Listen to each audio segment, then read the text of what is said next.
भगवान कृष्ण ने स्नान करती गोपियों के वस्त्र क्यों चुराए थे। एक दिन की बात है, जब गोपियां जल में स्नान करने के लिए तालाब में उतरती है। भगवान कृष्ण पेड़ पर बैठकर ये दृश्य आराम से देख रहे होते हैं। जब गोपियां नहाने के लिए व्यस्त हो जाती है, तो श्री कृष्ण ने गोपियों के वस्त्र चुराकर छुपा दिए। जब गोपियां नहाकर तालाब से निकलने वाली थी, तो उन्होंने देखा कि उनके वहां नहीं थे और वह सब चिंतित होने लगी।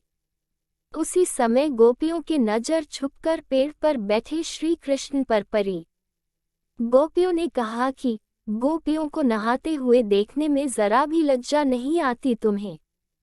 गोपियां कृष्ण से जब ये बात कहती है तो प्रश्न भी पलट कर कहते हैं कि मुझे लज्जा क्यों आएगी। लज्जा तो तुम्हें आनी चाहिए, जो निर्वस्त्र होकर नहा रही हो। गोपियां श्री कृष्ण से कहने लगी, हमसे गलती हो गई है।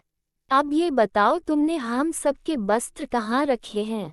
पहले तो कृष्ण गोपियों को मना कर देते हैं, किंतु उनके बार बार अनुरोध करने पर, हाथ जोड़ने पर कृष्ण बता देते कि उनके वस्त्र इसी वृक्ष पर है।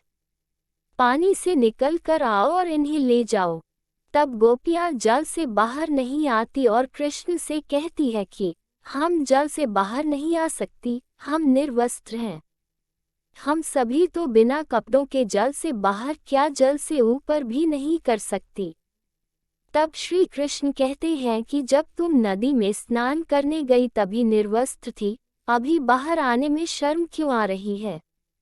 तब गोपियां कहने लगी, जब नदी में स्नान करने आए तब उस समय कोई नहीं था। ये सुनकर कृष्ण कहते हैं कि तुमने ये कैसे सोच लिया कि यहाँ पर कोई नहीं था, क्योंकि मैं तो हर पल हर जगह मौजूद होता हूँ और हाँ, उस समय मेरे अलावा आसमान में उड़ते पक्षियों और अन्य पशु ने भी तुम्हें निर्वस्त्र देखा है। जल के प्राणियों ने भी तुम सबको निर्वस्त्र देखा और जल के अधिष्ठाता देव स्वयं वरुण देव है, जो एक पुरुष है, उन्होंने भी तुम सबको निर्वस्त्र देखा।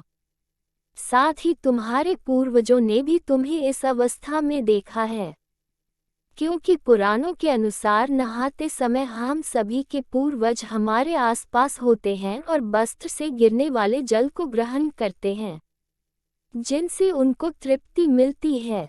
निर्वस्त्र स्नान करने से पूर्वज नाराज हो जाते हैं और व्यक्ति को सुख प्राप्त नहीं हो पाता, उसके सुख नष्ट हो जाते हैं।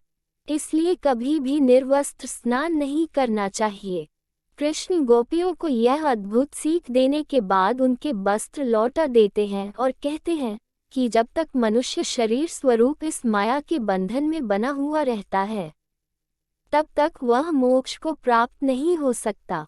माया बंद रहने से मनुष्य को वैकुंठ में प्रवेश करना भी असंभव हो जाता है।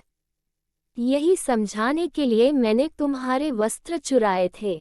फिर कृष्ण आगे बताते हैं, गोपियों, इस बात में कोई शक नहीं कि तुम संपूर्ण रूप से मुझे समर्पित हो। फिर भी तुम्हारी वस्त्र माया का प्रतीक है, जो तुम्हारे और परमात्मा के बीच में ऐसी बाधा पैदा कर रही है कि तुम सभी यह जानते हुए भी कि ईश्वर के आगे सब निर्वस्त्र है, फिर भी जल से बाहर नहीं आ पा रही हो।